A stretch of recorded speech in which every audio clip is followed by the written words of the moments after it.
Hello and welcome to another edition of the Trending News on YEN.com.gh with me, Philip Abutiati. Coming up in this edition, Ghana security agencies have detected and foiled an attempted coup attack on the presidency. Meanwhile, a magistrate court hearing the case against the suspects has detected mistakes on the charge sheet brought by the state prosecution. Also, mass failure hits the Ghana School of Law entrance exams again. We bring you details of these stories and more in a moment. But first, remember to subscribe to our YouTube channel and follow us on social media. Now to our very first story, and a secret plot targeted at the presidency and intended to take over government and create instability in the country has been foiled by security agencies. The security agencies, in a dawn operation on Friday, September 20th, arrested 3 suspects and seized several weapons, ammunition and explosive devices at the Citadel Hospital in Alajo and another location in violation near Dodowa in Accra. The suspects are Dr. Frederick Yaumakpam and his 2 accomplices, Ezokafri, a local weapon manufacturer, and Bright Alandeba Ofosu. Still on the issue, Minister of Information, Mr. Kojo Nkrumah, has disclosed that some military personnel, including an officer, are in custody over the alleged attempted coup plot on Ghana's presidency. According to him, charges will be put against the suspects in courts in the coming days. He also said state security agencies have given assurances that they will continue to work to safeguard the nation's security and have called on the public to remain calm. Meanwhile, a magistrate court hearing the case against the 3 suspects has detected mistakes on the charge sheet brought by the state prosecutors. The magistrate, Rosemond Ejiri, pointed out in court that some of the 5 charges were beyond her jurisdiction.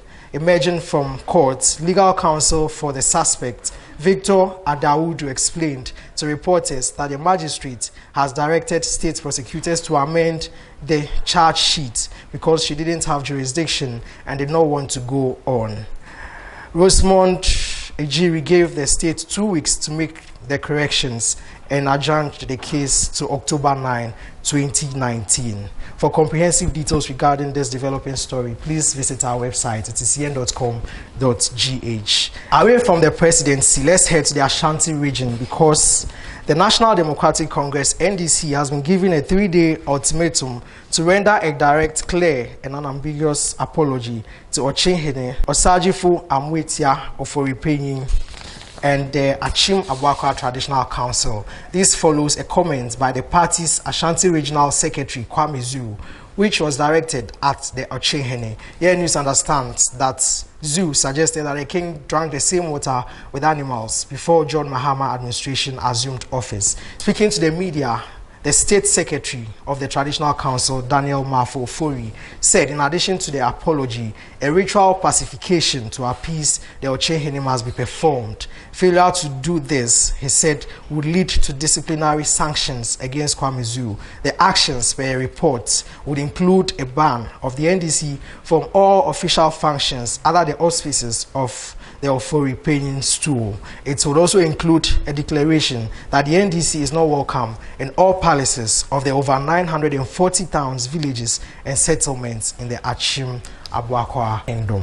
In other news, another monumental failure has been recorded at the Ghana School of Law as 120 students out of the staggering 1,820 candidates who sat for this year's entrance examination for the school called PASS. The exams was made up of 20 objective sections and 2 written questions. The results have been posted on the school's notice board for viewing of students. The development comes in the wake of massive public concerns over last year's results, which also registered significant failures. Though the results are yet to be contested by any of the students, they show a sharp decline in the numbers admitted into the school in previous years. In 2017, 500 students were admitted into the school, slightly higher than the 450 students in 2016. Again, there are still major public concerns about legal education, with some persons calling for a thorough probe into circumstances leading to such volume of failures annually. Meanwhile, the Chief Justice, Madam Sophia Ekufo, is on record to have said mass production of lawyers will reduce the quality and standards of the profession. I'll be glad to read your comments on these stories in the section below. And these have been the trending news on YEN.com.gh. My name is Philip Abutiati.